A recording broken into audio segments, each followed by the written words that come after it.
वृंदावन शोध संस्थान के द्वारा आयोजित 7 दिवसीय ब्रजोत्सव कार्यक्रम श्रृंखला में आज छठा दिन डॉक्टर रामदास गुप्त स्मृति व्याख्यान प्रदर्शनी का अवलोकन और एक वनदेवी वृंदा पर आधारित जो प्रदर्शनी है उसका परिभ्रमण करेंगे और रासलीला परंपरा के संदर्भ में जो वस्त्र अलंकरणों की समृद्ध परंपरा है उस प्रदर्शनी का जो है हम दीप प्रज्वलन करके आज शुभारंभ करेंगे।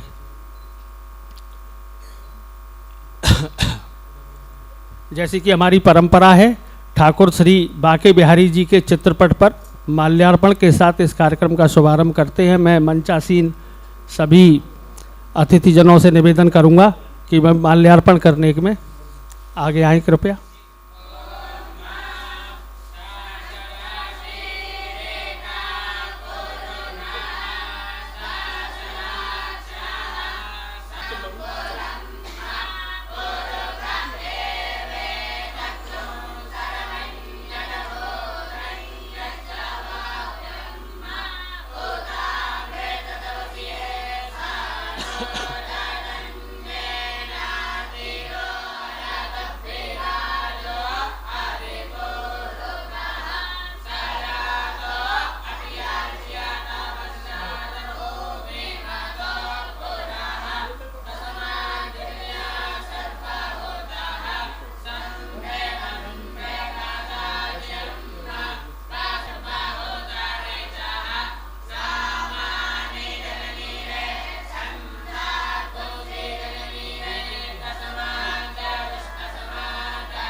कार्यक्रम की श्रृंखला में मैं हमारे मध्य निदेशक महोदय से मैं निवेदन करूंगा कि मंचासीन अतिथियों का पटुकार्पण करके स्वागत करने की कृपा करें। आदरणीय ममता गौतम जी, आप दीदी यहाँ विराजमान हैं, आपका पटुकार्पण कर सम्मान करने की कृपा करें।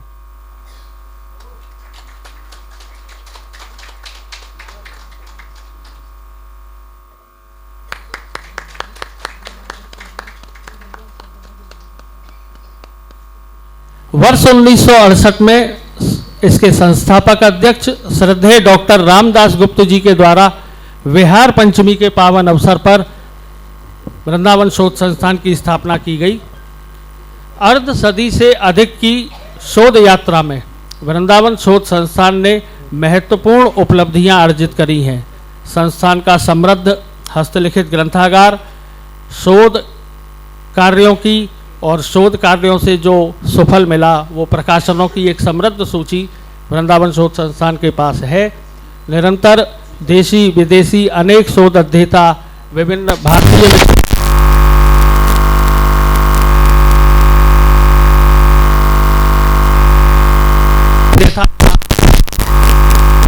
अपने शोध कार्यों के निमित्त यहाँ आते हैं। कार्यक्रम के शुभारंभ के लिए मैं हमारे मध्य बहन भूमिका उपाध्याय विराजमान है, मंगलाचरण के द्वारा इस कार्यक्रम का शुभारंभ करेंगे। मैं अपनो मन हरि सो जोड़्यो, मैं अपनो मन हरि सो जोड़्यो, हरि सो जोड़ा सबन सो तोड़्यो, हरि सो जोड़ा सबन सो तोड़्यो।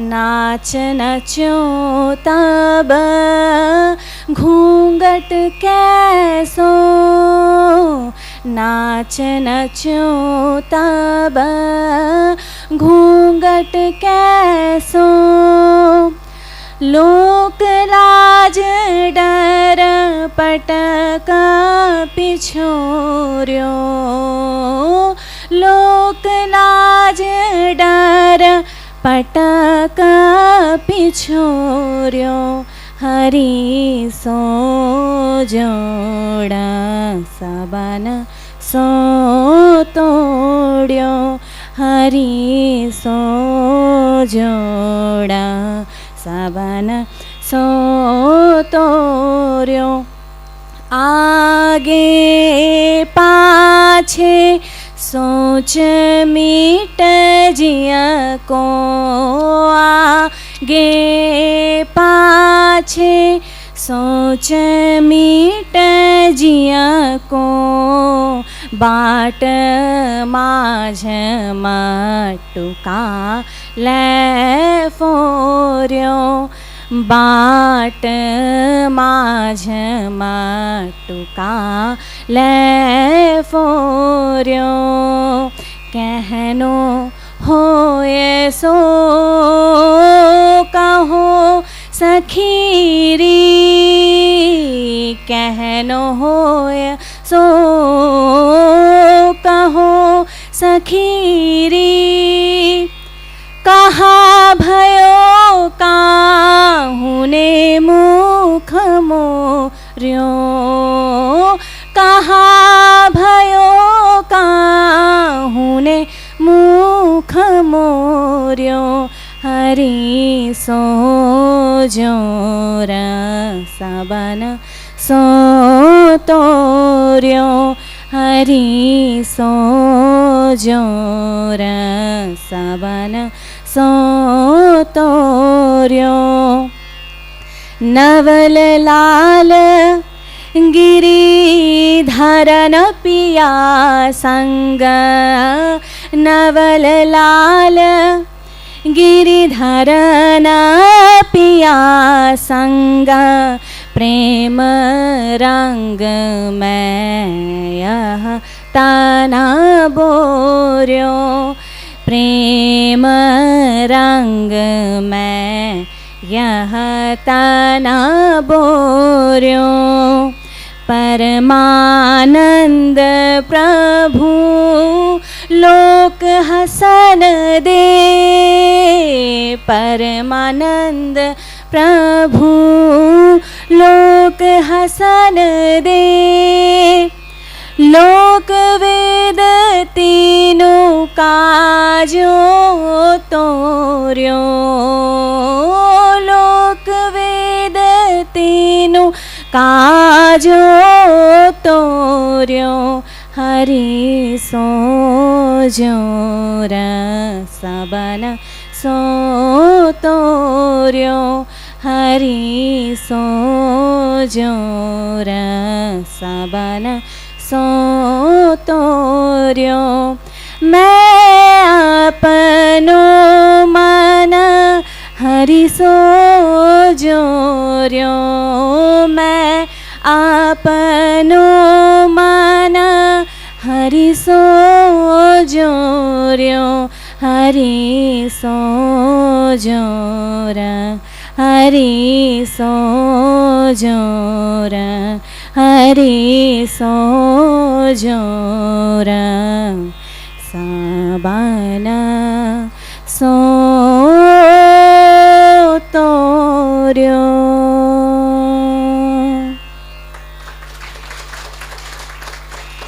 भूमिका उपाध्याय के द्वारा हमारे ही संस्थान की शोध छात्रा है, अष्टछाप के ऊपर इनका सांगीतिक अध्ययन चल रहा है। हमारे मध्य आदरणीय सुशीला गुप्ता जी विराजमान है। मैं आपसे निवेदन करूंगा कि इसका पटका उड़ाकर उत्साहवर्धन करने की कृपा करें। वृंदावन शोध संस्थान का एक अपना वैशिष्ट है पांडुलिपियों का अपार संग्रह, और वो ब्रज के साधक आचार्यों के द्वारा जो ग्रंथ पांडुलिपियां प्रचुरता से लिखे गए, वो इस संस्थान की अपनी विशेषता है। हमारे स्कॉलरों को ही हमने इस कार्यक्रम में ब्रजोत्सव में उनकी सहभागिता रखी, उनको आमंत्रित किया। अभी यहाँ हमारे मध्य प्रभुदास बाबा भी विराजे हुए हैं, और गौड़ीय संप्रदाय की जो हमारे यहाँ पांडुलिपि हैं उनके ऊपर बड़ा महत्वपूर्ण इनका योगदान है। अभी 2 दिन पूर्व ही इन्होंने मुझे एक अपनी काव्य रचना बताई, तो मुझे लगा कि स्थापना दिवस के अवसर पर उसका औचित्य है, उसकी प्रासंगिकता है। कृपया प्रभुदास बाबा यहाँ पधारे। आज मुख्य वक्तव्य से पूर्व, चूंकि वो इस ग्रंथागार से जुड़ा हुआ ही भाव है, तो एक भाव भूमि बनेगी। सादर स्वागत है। वंदे अहम श्री गुरोः श्रीयुतपदकमलं श्रीगुरून् वैष्णवांश्च श्रीरूपं साग्रजातं सहगण रघुनाथान्वितं तं सजीवं साद्वैतं सावधूतं परिजन सहितं श्रीकृष्ण चैतन्यदेवं श्रीराधाकृष्णपादान् सहगण ललिता श्री विशाखान्वितांश्च। सभा मंडप में विराजमान सर्व वैष्णव भक्त रसिक वृंद को मेरा कोटि कोटि प्रणाम। जगत में सनातन धर्म के आधार 3 हैं: ग्रंथ, ग्रंथकार और ग्रंथालय। ग्रंथ हमें भक्ति, संस्कृति, सदाचार की शिक्षा देते हैं और ग्रंथकार हमें ऐसे शिक्षाप्रद ग्रंथों की रचना करके देते हैं। लेकिन ग्रंथालय तो ग्रंथ और ग्रंथकार दोनों की ही सुरक्षा करते हैं, दोनों का ही सम्मान कराते हैं। अतः तीनों ही हमारे लिए अति आवश्यक हैं। वृंदावन शोध संस्थान में आकर हमें यह तीनों की ही प्राप्ति हो जाती है। संस्थान हमें प्राचीन दुर्लभ ग्रंथ उपलब्ध कराता है, ग्रंथकारों से संबंध स्थापित कराता है और स्वयं महान ग्रंथालय तो है ही। वृंदावन शोध संस्थान के सभी वरिष्ठ अधिकारी जन ने मुझे बहुत सहयोग प्रदान किया है। विशेषतः डॉक्टर प्रकृति शर्मा दीदी जी ने पुरा ग्रंथों पर आधारित जितने भी उपलब्ध सामग्री हैं मुझे अनुसंधान करने में बहुत ही सहायता प्रदान की है। मैं इन सभी का बहुत बहुत आभार व्यक्त करता हूँ। भगवत कृपा से मैंने वृंदावन शोध संस्थान महिमा काव्य की रचना की है, आप सब श्रवण कीजिए। वृंदावन शोध संस्थान मोहे लागे अतिशय प्यारो है, प्यारो है मोहे प्यारो है, प्यारो है मोहे प्यारो है। वृंदावन शोध संस्थान मोहे लागे अतिशय प्यारो है। श्री रामदास गुप्त से प्रेमी आई वृंदावन धाम में, तन मन बुद्धि चित्त समर्पित ग्रंथ प्रचार के काम में। अथक प्रयास परिश्रम इनको लगन लगी घनश्याम में, संस्थान स्थापित करके पहुँच गए हरिधाम में। ऐसे महामनस्वी ने सब बिगड़ो काज समारो है, वृंदावन शोध संस्थान मोह लागे अतिशय प्यारो है सर्वोच्च ग्रंथ मंदिर ये श्री वृंदावन धाम को, दुखी अशांत मनुज सुखकारी यही ठौर विश्राम को। सदा सर्वदा वर्णन करतो राधा गोविंद नाम को, पंडित बाबा भजन स्थली दर्शन सुखद ललाम को। हरियाली परिवेश मनोहर लागे सब ते न्यारो है, वृंदावन शोधो संस्थान मोह लागे अतिशय प्यारो है। भारतवर्ष के स्वाध्याय प्रेमी इस मंदिर में आते हैं, करके शोध संकलन अपनो जीवन सफल बनाते हैं।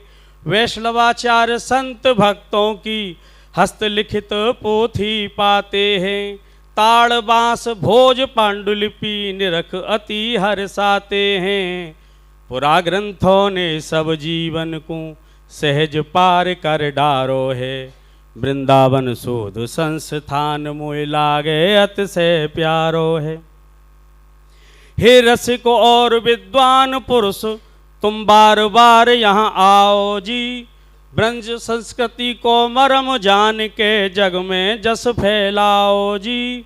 ब्रज की मूर्ति मुद्रा पत्रावली सबको तुम बतलाओ जी, लुप्त हो रहे ब्रज चिन्हों को करके जतन बचाओ जी।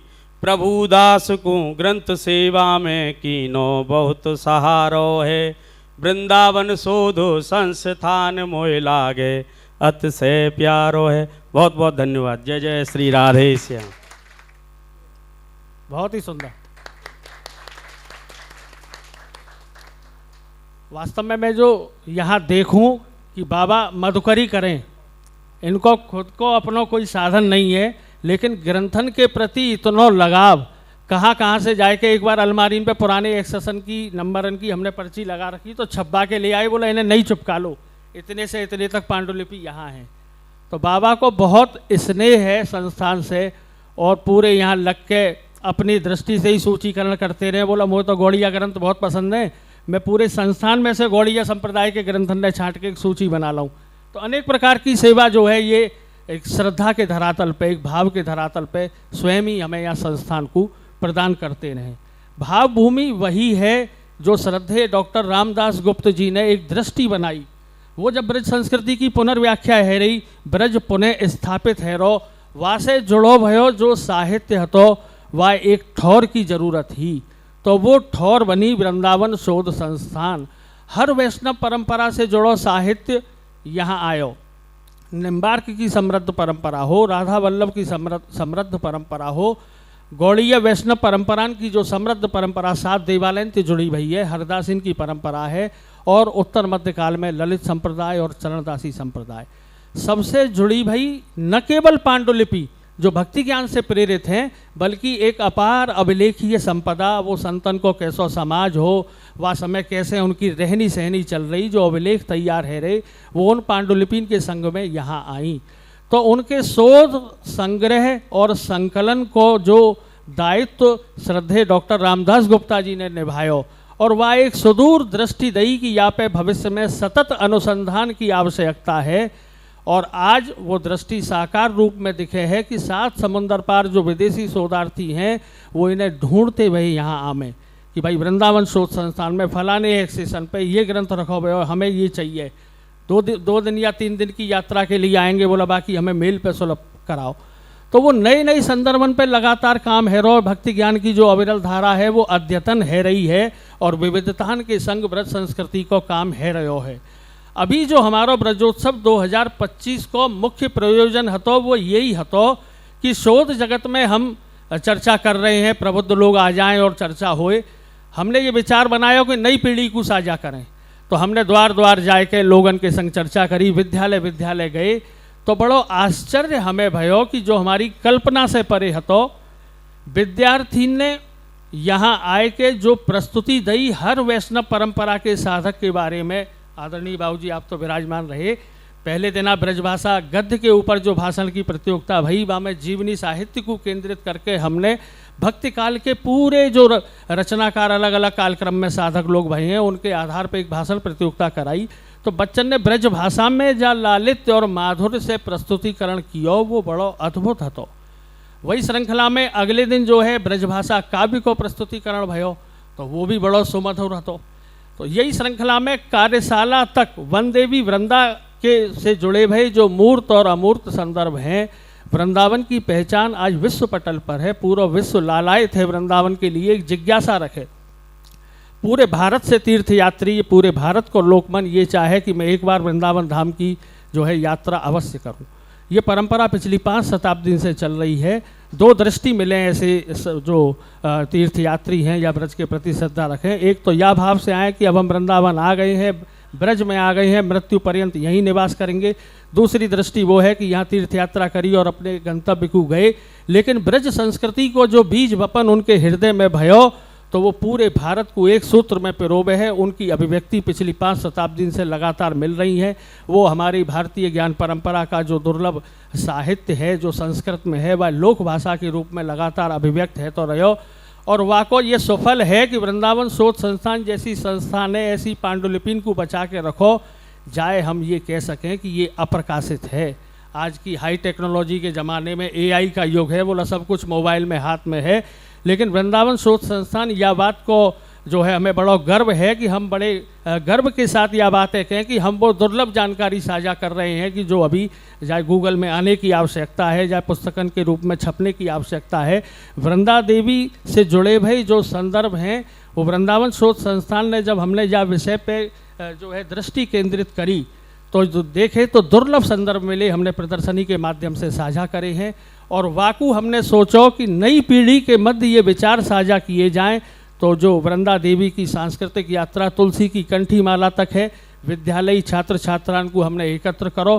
तुलसी की कंठी बनावे की जो प्रविधि है, विभिन्न वैष्णव संप्रदाय में तुलसी की कंठी को जो स्वरूप है, वहाँ से जुड़े हुए जो ऐतिहासिक संदर्भ है, प्रशिक्षकन को यहाँ बुलायो और वहाँ के माध्यम से वो विचार साझा भये। सांझी से जुड़े हुए जो स्टेंसिल्स हैं अलग अलग दाब के, सांझी की ख्याति आज पूरे भारत में का विदेश तक फैल रही है।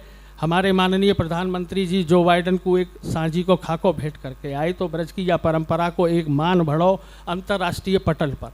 तो सांझी की जो सांचेन की जो दाब की प्रविधि है, वाकू लेके अभी ज़्यादा चर्चा नहीं है। हमने यह कार्यशाला के माध्यम से वो विचार सब साझा किए। रासलीला से जुड़े हुए जो वस्त्र अलंकरण है उनको संकलन किया जाए के, और आज जो प्रदर्शनी के माध्यम से वो सब चीज़ यहाँ प्रस्तुत करी हैं। मूर्ति कला और मुखौटान की जो परंपरा है या नरसिंह लीला से जुड़ी हुई, वाकई भी कार्यशाला लगाई। तो ये अब तक को सिंहावलोकन है। अब मैं मूल विषय पे आऊँ। आज जो विषय है वो बड़ो ही महत्वपूर्ण है। ब्रजवाणी कहे ब्रजराज कहानी। वास्तव में ब्रज भाषा जो एक लंबे समय तक पूरे भारत को जो है प्रतिनिधित्व कर रही है, एक राष्ट्रीय भाषा के रूप में। महाप्रभु वल्लभाचार्य कह रहे हैं कि ये पुरुषोत्तम भाषा है, और वो दक्षिण से जो साधक आ रहे हैं वो 13वीं 14वीं शताब्दी 15वीं शताब्दी में इतनी माधुर्यपूर्ण जो है ब्रजभाषा को गायन कर रहे हैं, जाए देख के बड़ो आश्चर्य होए। एक छोटे से उदाहरण के संग ही मैं अपनी बात को समापन करूँगा। सुदूर दक्षिण में गदाधर भट्ट जी ने एक पद लिखो, सखी हो श्यामा रंग रंगी, गैर हिंदी भाषी क्षेत्र में, विक्रम की 16वीं शताब्दी। और वो इतना प्रसिद्ध है गया कि भाई एक संत के मुंह से यहाँ जीव गोस्वामी जी ने सुनो बा पद को, तो जीव गोस्वामी जी के मन में जिज्ञासा भाई कि भाई ये रचना कौन सी है। वो तो भक्तमाल में उनको उल्लेख मिले कि अपने ज़माने के बिल्कुल अकादमिक उनका व्यक्तित्व था। भजन करने के संगी उनने प्रचुर मात्रा में ग्रंथन की रचना करी। तो जब वो संत से यहाँ सुनी तो उनने एक चिट्ठी लिख दी, जो रघुनाथ भट्ट गोस्वामी जी को श्लोक है, प्रभुदास बाबा समझ रहे होंगे, और वो पत्री लिख के उनने वहाँ दे दी। और बोला तो वो भक्तमाल में उल्लेख मिले। जैसे ही वो 1.5 साल पैदल यात्रा ही वो वहाँ पहुँचे हैं, तो कुआं पे दातुन कर रही गदाधर भट्ट जी, और वह श्लोक है सुन के वृंदावन की तरफ चल दिए। भाव ये हतो कि तुम यहाँ बैठ के या ब्रजभाषा के साहित्य की सृजन कर रहे हो जो राधा की भक्ति से ओतप्रोत है, तो बिना वृंदावन जो राधा की भूमि है, यहाँ आए बिना आपकी भक्ति साकार नहीं होगी। भक्तमाल ये बतावे कि वो कुआं पैसे ही दातुन करते हुए वृंदावन की तरफ जो है चले आए हैं। आज उनकी 18वीं पीढ़ी यहाँ है। जब रामचंद्र शुक्ल जी हिंदी साहित्य को इतिहास लिखें, तो वो या बात को कहमें, मैं ये बात बस जई मारे साझा कर रहा हूँ कि वो गैर हिंदी भाषी क्षेत्र से आ रहे हैं। और रामचंद्र शुक्ल जी जब हिंदी साहित्य को इतिहास लिख रहे हैं, तो वो या बात को कहमें कि सूरदास जी के पद में नाम की छाप को छुपा दिया जाए, और गदाधर भट्ट के भी पद में नाम की छाप को छुपा दिया जाए, तो ये अंतर कर पाना मुश्किल है कि ये रचना कौन की है। तो ब्रज भाषा के विस्तार की ये पूर्व पीठिका जाके सुदृढ़ और समृद्ध धरातल को बतावे है। बहुत अधिक समय न लेते भाई, मैं हमारे मध्य आदरणीय दीदी विराजमान है, मैं आपको सादर आमंत्रित करूं। हमसे द्विवेदी जी ने पूछा कि आप कहा कि आपको कुछ बोलना है, तो हमने यही विषय दिया कि ब्रजवाणी का है ब्रजराज कहानी। थोड़ा सा विचार करना है कि ब्रजवाणी का है ब्रजराज कहानी। ब्रजराज कहानी भारत विश्व का हृदय है। आप इस पर विचार करिए। और ब्रज भारत का हृदय है। हृदय से जो वाणी निकली है वो ब्रजवाणी है। किस के लिए निकली है? ब्रजराज के लिए निकली। ब्रजराज कौन है? माखन चोर है।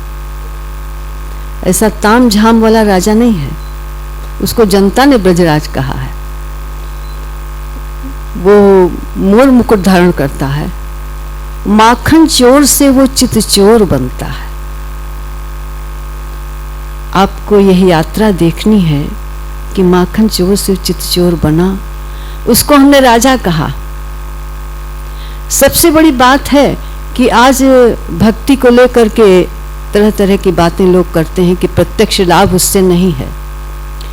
लेकिन आप देखिए कि उस समय एक और दिल्ली है, वो राजधानी है, और एक आगरा के पास राजधानी है। दो राजधानियों के बीच में ब्रज है। प्रभु की भक्ति से वो शक्ति मिली इस भूमि को कि उसने चैलेंज किया है, चुनौती दी है कि मैं न तुमको राजा मानूंगा दिल्ली वालों को, न इनको राजा मानूंगा। अगर राजा मानूंगा तो उस माखन चोर को मानूंगा, उस गोपालक को मानूंगा राजा, उस वंशी वादक को मानूंगा राजा। यह इतनी बड़ी शक्ति भक्ति से मिली है। और ब्रज भूमि जो है वो प्रेम की भूमि है, भाव की भूमि है, रंग की भूमि है, प्रभु के क्रीड़ा की भूमि है, प्रभु की लीला की भूमि है, कर्म भूमि है, योग भूमि है, रंग भूमि है, और शौर्य की भूमि है, शक्ति की भूमि है। 9 इसकी विशेषताएं हैं। 9 अंक हमारे यहाँ शुभ माना है। इतनी विशेषताएं हैं इसमें, और ये सहज ही उत्पन्न हुई है। कृष्ण की जन्मस्थली है, और देखा जाए तो वेदों से लेकर के ब्रज की महिमा है। शुक्ल यजुर्वेद में प्रार्थना की गई है अग्नि से कि हे अग्निदेव, मुझे तुम ब्रज की भूमि में प्रवेश कराओ। वहां गैया है और वहां मधु का झरना बहता है। अभी हम सुन रहे थे कि वहां पर सदा वसंत रहत वृंदावन, मधु मने बसंत, मधु मने मीठा, मधु मने मधुर, मधु मने मादन भाव, तमाम अर्थ है, मधु मने शहद। मुझे वहां प्रवेश कहाँ जहां मधु का झरना बहता रहता है। हमसे लोगों ने कहा, काफ़ी बहस हो जाती है, हम तो अपना आंतरिक लगाव है कृष्ण को लेकर के और ब्रज को लेकर, तो ये शुक्ल यजुर्वेद में भी इसके महत्व का चित्रण है, पद्म पुराण में भी चित्रण है, वाराह पुराण में है, और जितनी संहिताएं हैं उसमें भी इसका उल्लेख है। आप देखने की कोशिश करिए, ये नया नहीं है जो लोग दुनिया भर की बातें बढ़ते हैं। वहां पर एक संहिता में कहा गया कि जो ब्रज में रहते हैं, ये बसंती ब्रजे रहते हैं, वे विप्र हैं, भक्त हैं, प्राणी हो या नराह, प्राणिनो वा नराह, ते सर्वे माननीयाः, वे सभी माननीय हैं। ये सारी की सारी पंक्तियाँ लिखी हैं।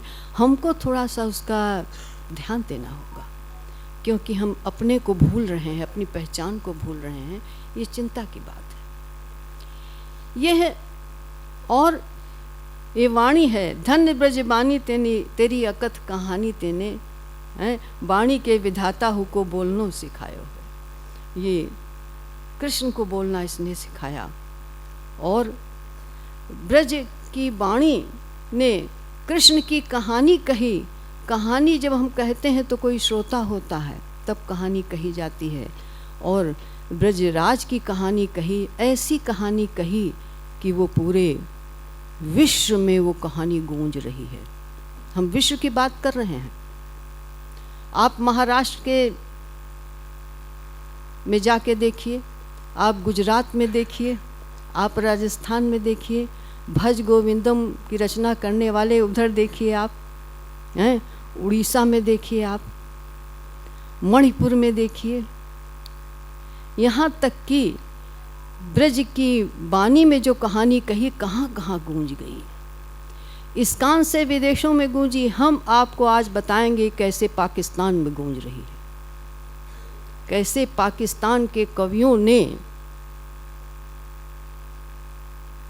कृष्ण की कहानी कही है। ये आश्चर्य की बात है। अभी हाल के कुछ कवि हुए हैं, हम उनकी चर्चा करेंगे। ब्रजबानी अगर कह रही कहानी तो कहाँ कहाँ गूंज रही है, और उसकी अनुगूंज हम सुन रहे हैं। क्योंकि कृष्ण, आज की पीढ़ी कहती है कि ऐतिहासिक पुरुष नहीं है कृष्ण, इतिहास में क्यों खोजने जाते हो? कृष्ण हमारे उत्सव में हैं, कृष्ण हमारे अनुभव में हैं, कृष्ण हमारे गीतों में हैं, कृष्ण हमारी सांसों में हैं, कृष्ण हमारे जीवन में हैं, कृष्ण हमारे अनुभव का अंग हैं। हम हर बालक में कहते हैं कि कान्हा की तरह लगता है। इतिहास में जाने की कोई ज़रूरत नहीं है। तर्कातीत बातें हैं, इसको हम तर्क में उलझाना नहीं चाहेंगे। कृष्ण तो हमारे जीवन में जो जीवन का अंग बन गया, उसको हम क्यों खोजें? इसीलिए आप देखिए कि स्मृतियों में खाली नहीं है। कृष्ण की हम जयंती नहीं मनाते हैं। हमसे कई लोगों ने कहा कि आपके यहाँ बर्थडे नहीं मनाया जाता। हमने कहा हमारे यहाँ जन्मोत्सव मनाया जाता है, बर्थडे नहीं होता है। कृष्ण की जयंती नहीं मनाई जाती है, कृष्ण का बर्थडे नहीं मनाया जाता है। कृष्ण जन्म उत्सव है। उत्सव अकेले नहीं होता है, उत्सव में सहभागिता होती है, सहकारिता होती है। कृष्ण ने सामूहिक संस्कृति को हमारे जीवन का अंग बना दिया, जो ब्रजवाणी में है और जो ब्रज की एक संस्कृति बन गई है, उनका उत्सव है। और कृष्ण का उत्सव सभी मनाते हैं, कोई इतिहास में नहीं जाता है। जिनका चरित्र है जन्मोत्सव में दिखाया जाता है। आश्चर्य इस बात की है कि पुलिस लाइन में जितनी तरीके से, जितने अच्छे ढंग से जन्मोत्सव मनाया जाता है, शायद ही कहीं बनाया जाता हो। ऐसा क्यों है? क्या कभी आपने विचार किया?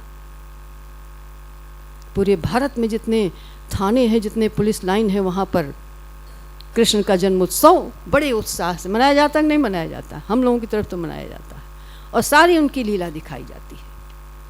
कृष्ण बड़ा संघर्ष में जीवन रहा, लेकिन हंसता हुआ, नाचता हुआ, आनंद में डूबा हुआ जीवन है, जो हमको यही सिखाता है कि अगर कारागार में जिसका जन्म हुआ और कारागार में जन्म लेने वाला बंधन मुक्त हो गया, कोई बंधन नहीं, कोई वर्जना नहीं कृष्ण के लिए।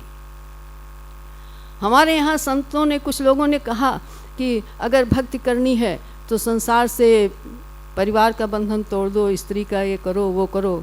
कृष्ण की भक्ति की ऐसा कुछ नहीं। कृष्ण की भक्ति जो है वो कभी परिवार के विसर्जन की बात नहीं करती है, स्त्री से मुक्त होने की बात नहीं करती है। कृष्ण की भक्ति परिवार को लेकर के चलती है। वो ऐसा हमारा इष्ट है, इतना सहज अपना इष्ट है कि दो पिता हैं, एक नंद और एक वासुदेव, और पालन पोषण करने वाले पिता ने जन्म देने वाले पिता को पीछे ढकेल दिया। नंद किशोर, नंद लाल, नंद दुलारे नाम ज़्यादा होता है कि नहीं होता है। और पालन करने वाली माँ, दो माताएं हैं, यशोदा और देवकी, लेकिन यशोदा का महत्व ज़्यादा बढ़ गया है क्योंकि यशोदा ने पालन किया है। कृष्ण की भक्ति जो है वो परिवार की अवहेलना नहीं करती है, पलायन की बात नहीं करती है, छोड़ने की बात नहीं करती है। वो परिवार के केंद्र में जो स्त्री है उसको लेकर के चलती है। उस भाव से भी हम उनकी भक्ति कर सकते हैं, इतना सहज है वो। और है वो ब्रजराज, लेकिन वो गोपालक है, गोचारक भी है, गोपालक भी है। और सबसे बड़ी बात आई जो आजकल का समाज प्रश्न खड़ा करता है राजा को लेकर के, वो विलासी नहीं है, वो भोगवादी नहीं है, वो इतना सहज है, वो उत्पादक वर्ग से आया है। हमसे कई लोगों ने कहा कि लोकतंत्र है, उसमें कोई भी राजा हो सकता है। हमारी बड़ी बहस हो गई। हमने उनसे कह दिया हमारा कृष्ण ऐसा राजा है जो चरवाहा है, वो भी तो उस वर्ग से आया है। क्या वो लोकतंत्र नहीं है? आज ही आपका चुनाव हो रहा, लोकतंत्र हो ही हो, तो उत्पादक वर्ग से आया है। और पूरा गोचारण, गोपालन वो कर रहे हैं। हमारे देश की संस्कृति थी कि जैसे पाटी पूजा होती है वैसे गोदोहन की भी पूजा होती थी। वो पूजा चली गई और उस पूजा में कृष्ण जो है शामिल होते हैं। कृष्ण जिद करते हैं कि मैं अपने हाथ का दुहा हुआ दूध पीऊँगा। कृष्ण अपने जीवन में श्रम के महत्व को स्वीकार करते हैं, हमको नहीं। हमको गाय चराना है। यशोदा मना करती हैं कि आज सुन्यो बन हाउ आयो तुम नहीं जानत नान्हा, खेलत दूर जात किन कान्हा। मत जाओ, अभी तुम बहुत छोटे हो। हाउ शब्द, हाउ कहते हैं कोई एक राक्षस था, इसलिए वृंदावन में उत्खनन की आवश्यकता है, अनुसंधान की आवश्यकता है और अनुशीलन की आवश्यकता है। अगर उत्खनन किया जाए, अनुसंधान किया जाए, अनुशीलन कर दिया जाए तो शायद भारत के संग्रहालय छोटे पड़ जाएंगे। ये हम तो ब्रजभाषी नहीं, लेकिन मेरा ये दावा है। आज सुनो बन हाउ आयो तुम नहीं जानत नान्हा, हाउ एक राक्षस था। तो कृष्ण का ये चरित्र हमारे सामने आया। कृष्ण केवल गोपालन ही नहीं करते हैं, एक राजा रक्षा करता है। कृष्ण बचपन से ही रक्षक हैं, खेल खेल में रक्षा करते हैं, इसलिए हमने उनको इष्ट माना है। केवल प्रेमी नहीं है, वंशी वादक भी हैं, गोपालक भी हैं, गोरक्षक भी हैं। जिस तरह से घुसपैठिए आते हैं, वो बालक जो है उनका संहार करता है। कभी प्रदर्शन नहीं करता। आज विज्ञापन का युग है, जो प्रदर्शन नहीं करेगा उसको सब पीछे ढकेल देंगे। कृष्ण ने कभी विज्ञापन नहीं किया, हमेशा छोटे बने रहे, किसी से प्रदर्शन नहीं किया। हमने क्या किया है? कृष्ण देव संस्कृति है इंद्र की, जो अहंकारी है, पूजा नहीं करोगे तो हम नुकसान करेंगे। जैसे बड़े लोग होते हैं कि अगर हमारी हजूरी नहीं की तो हम नुकसान कर देंगे। इंद्र वैसे हैं। नाग हैं, प्रदूषण फैलाते हैं। यमुना का पानी गायें पीती हैं, मरने लगती हैं। आप उसको आधुनिक संदर्भ में जोड़िए, हमारी नई पीढ़ी आती, आप उसको, ये बहुत ज़रूरी है। उस नाग संस्कृति को कृष्ण जो है बिल्कुल हटा देते हैं, बिल्कुल यमुना जी को प्रदूषण से मुक्त कर देते हैं। काली नाग के द्वारा असुर संस्कृति आती है, जो सताती है, जो स्त्रियों का अपहरण करती है, जो शोषण करती है, जो डराती है, जो धमकाती है। कृष्ण उससे भी लड़ाई लड़ते हैं। 3 देव संस्कृत की अहंकारी हुई तो गोवर्धन पर्वत को उन्होंने उठाया है। और गोवर्धन पर्वत में भी सामूहिक संस्कृति आती है, जो ब्रज की मूल है, जहाँ समूह में है। लय लय लकुटि ग्वाल सब धाये। खाली वही नहीं है, गाय भी खड़ी हो जाती है, स्टिंग लगा देती है और वो भी खड़े हो जाते हैं। कृष्ण जो है इस प्रकार प्रकृति की पूजा की स्थापना करते हैं। प्रकृति पूजा अंधविश्वास नहीं है, प्रकृति की पूजा है। विज्ञान ने साबित किया कि प्रकृति में संवेदना है, और कृष्ण के काव्य में प्रकृति में तो संवेदना है ही है। जब गोपियाँ संवेदना नहीं देखती हैं तो सवाल करती हैं कि मधुबन तुम कत रहत हरे, विरह वियोग श्याम सुंदर के ठाढ़े क्यों न जरे। और ये इतनी प्रसिद्ध पंक्तियां हैं कि हमारी नानी मेरे बचपन में हमको सुनाती थी, जो निरक्षर थी। ये है ब्रजबानी, हम तो अवधी भाषी हैं, ये है ब्रजबानी की विशेषता कि इतने वर्षों के बाद वो हमको सुनाती थी, रो रो कर सुनाती थी कि मधुबन तुम कत रहत हरी। और गाय कृष्ण के वियोग में रोती है तो गोवध तो हो ही नहीं सकता है। कृष्ण तो गोवध के खिलाफ खड़े ही है, जो भी आ रहा है उसको नष्ट। केवल वो गोपालक ही नहीं है, कृष्ण वंशी वादक हैं। बांसुरी में सम्मोहन है, कृष्ण में कर्षण है, खींचते हैं, वो विश्व खींचा हुआ है। चंचल हैं, चंचल हैं, चोर हैं, छलिया हैं, लेकिन कर्षण हैं। कृष्ण की भक्ति के लिए जरूरी नहीं कि मन की चंचलता को तुम उस पर रोक लगा लो। और भगवान चंचल हैं तो हम रोक काहे लगाएंगे? जब भगवान ही चपल हैं तो वह जो रोक टोक वाली बात आती है वो आपको कृष्ण की भक्ति में इसीलिए सहज हैं। कृष्ण चपल हैं। कृष्ण माखन चुराते हैं, दही चुराते हैं, खिलौने चुराते हैं, चीर चुराते हैं और मन को चुराते हैं, फिर चित्त चुरा ले जाते हैं। और मन बुद्धि अहंकार चित्त, जब चित्त चुरा ले गए तो सब कुछ तन्मय हो गया, तुम्हारे अलावा और कुछ भी नजर नहीं आया। सिया राम में सब जग जानी करहि प्रणाम, जुग जुग पानी, सारा सब कुछ नजर आया। इसीलिए विधाता ने जब पवन का दंड बनाया, ये हमारा नहीं है, आपके पुराणों में लिखा है, विधाता ने पवन का दंड बना करके एक और आकाश का पलड़ा रखा, एक और पृथ्वी का पलड़ा रखा, और पृथ्वी के पलड़े पर ब्रज रखा, आकाश के पलड़े पर स्वर्ग रखा, और पृथ्वी का पलड़ा धीरे, ब्रज का पलड़ा भारी हो गया, आकाश ऊपर उठ गया। इसीलिए कृष्ण के भक्तों ने स्वर्ग का तिरस्कार किया है, कृष्ण के भक्तों ने मोक्ष का तिरस्कार किया है। कृष्ण की भक्ति जीवन से प्रेम करती है, जगत से प्रेम करती है, मुक्ति से बढ़कर वो प्रेम को मानती है। इसी भूमि पर पहुँच करके सूरदास ने कहा, माधव मोहि करो वृंदावन रेणु, मुझे वृंदावन की धूल बना दो, मैं धूल बनना चाहता हूँ। इसी भूमि पर पहुँच करके रसखान कहते हैं कि मानुस हो तो वही रसखान, बसों ब्रज गोकुल गाँव के ग्वारन।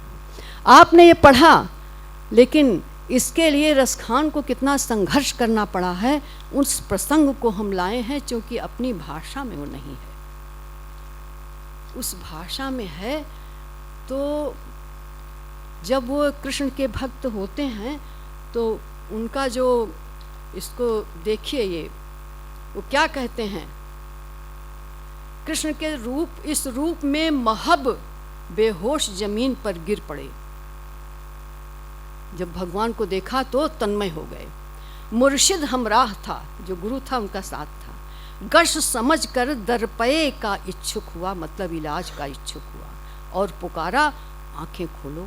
रसखान जी ने कहा, उसी वक्त उनके अब उलूम व मतालिब जाहिर व बातिन शायरी से बहा हो गया था।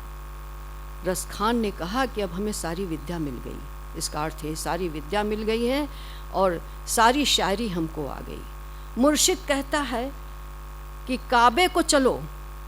रसखान जी ने जवाब दिया, कैसा काबा कैसा किबला, वो पत्थर मक्का का जहाँ काला पत्थर पर, सब हमें नहीं जाना है वहाँ, जिसकी ओर मुंह करके नमाज, सब वहाँ मौजूद है। अब तो मैं ब्रिज का हो गया।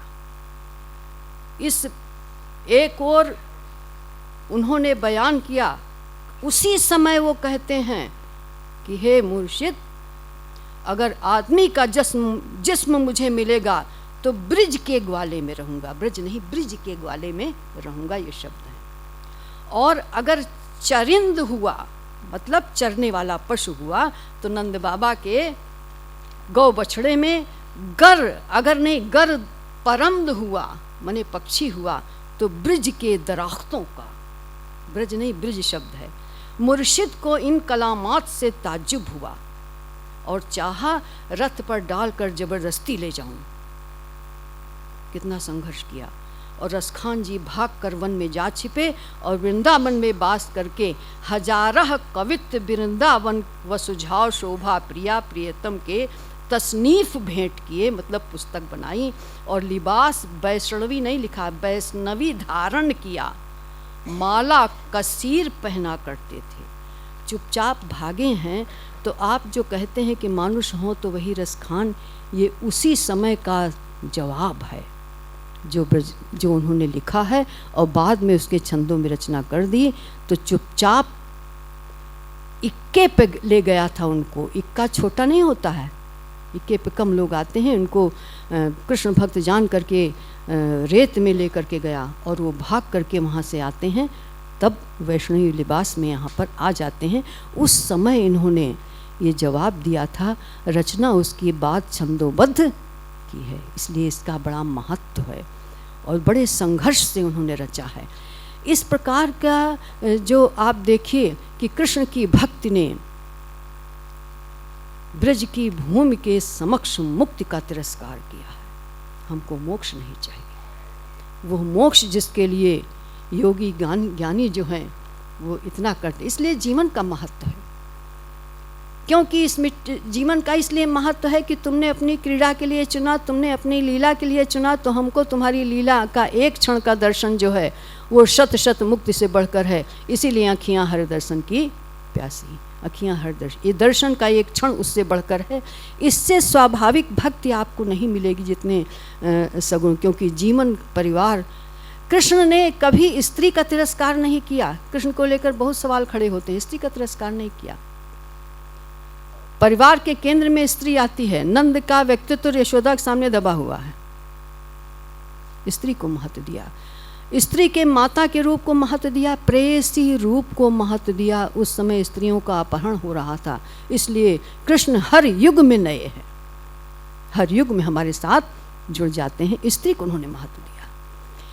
गोपियां प्रेम करती हैं, गोपियां, गो जितनी इंद्रियां हैं उन इंद्रियों से भगवान के रूप रस का, प्रीति रस का पान किया है, इसलिए गोपी हैं।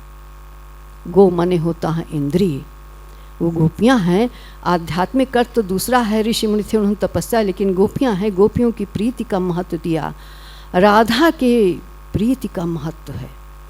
राधा प्रेयसी हैं, राधा न पत्नी हैं अगर देखा जाए उस रूप में, लेकिन राधे राधे बोलते हैं, कृष्ण यहाँ कोई नहीं बोल रहा। इतना महत्व, राधे श्याम राधे श्याम, रुक्मणी श्याम नाम नहीं होता है, राधे श्याम राधे श्याम राधे श्याम। और ब्रज में आकर तो श्याम ही चले गए, केवल राधे रह जाते हैं। और राधे राधे बोलो दौड़े आएंगे बिहारी, ये जो बोलते हैं ये हमारी रगों में बसा हुआ है। तो राधे श्याम राधे, राधा कृष्ण की आह्लादनी शक्ति हैं, राधा कृष्ण के प्रेम की प्रतिमा है। वो ऐसा प्रेम है जहाँ कोई कामना नहीं रह जाती है, जहाँ सारी कामनाएं भस्म हो जाती हैं, जहाँ मिलन का कोई अर्थ नहीं रह जाता, सिर्फ प्रीति है। प्रीति का चरम उत्कर्ष आपको राधे मिलेगा। हमसे कई विदेशियों ने कहा कि आपके यहाँ बड़ा संकुचित दृष्टि। हमने कहा मेरे यहाँ जितनी प्रीति का महत्व है शायद ही किसी देश में हो। राधे श्याम हमारे यहाँ हैं, रुक्मणी श्याम हमारे यहाँ नहीं आते। इतनी प्रेम का महत्व अगर किसी देश ने दिया है तो हमारे देश में दिया है। राधा क्या है? राधा सिर्फ प्रेम। और प्रेम के धरातल पर देखिए, अगर राधा कृष्णमय है तो कृष्ण भी राधामय है। अगर राधा कृष्ण की प्रतीक्षा करती हैं तो कृष्ण भी प्रतीक्षा करते हैं। विद्यापति में देखा, नंदक नंद कदम्ब के तर तर धीरे धीरे मुरली बजाओ। मोहि मोहि मोहन को मन भयो राधामय। आप देखिए ब्रजवाणी क्या कहती है, एक पक्षी प्रेम नहीं है। मोहि मोहि मोहन को मन भयो राधामय, राधा मन भयो मोहि मोहन मई मई। अगर मोहन राधामय हुए हैं तो राधा भी मोहनमय हुई हैं, एक पक्षी नहीं है। हमारे देश का यह गर्व करना चाहिए कि अगर भक्त भगवान में हुआ है तो भगवान भी भक्तमय हुए हैं। ऐसा नहीं हो सकता।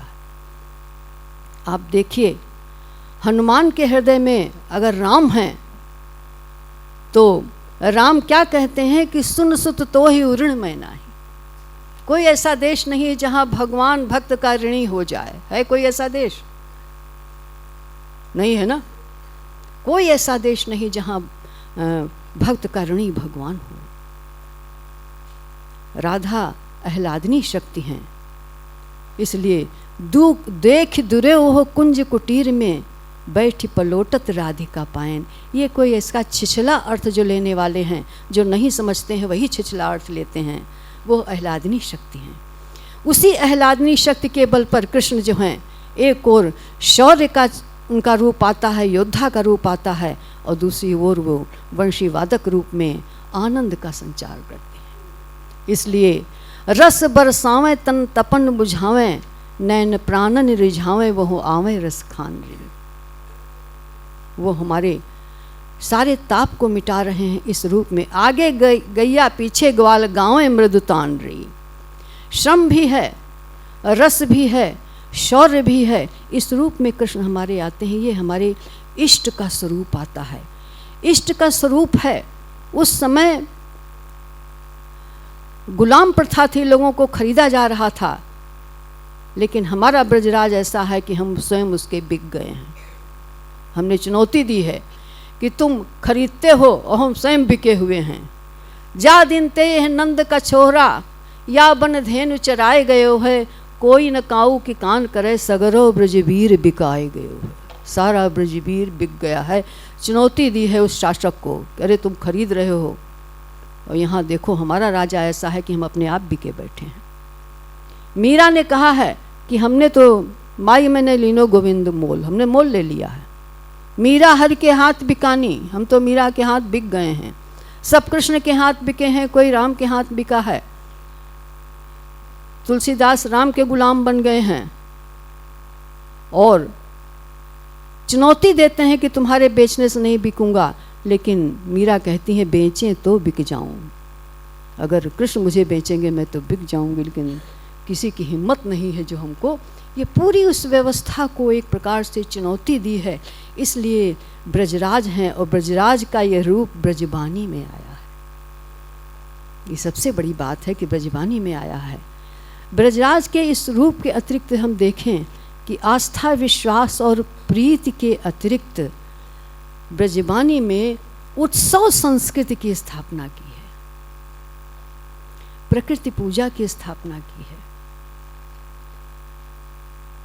पर्वत पूजा और पाथर पूजा का विरोध किया गया, लेकिन यहाँ गोवर्धन की पूजा को स्थापना कर देते हैं कि गोवर्धन ने अगर रक्षा की है तो हम उसकी पूजा करेंगे, हमारी कृतज्ञता का भाव है। प्रकृति की पूजा है। नदियाँ माताएं हैं, नदियों की पूजा है, क्योंकि नदियों ने जीवन दिया। ये केवल अंधविश्वास नहीं है।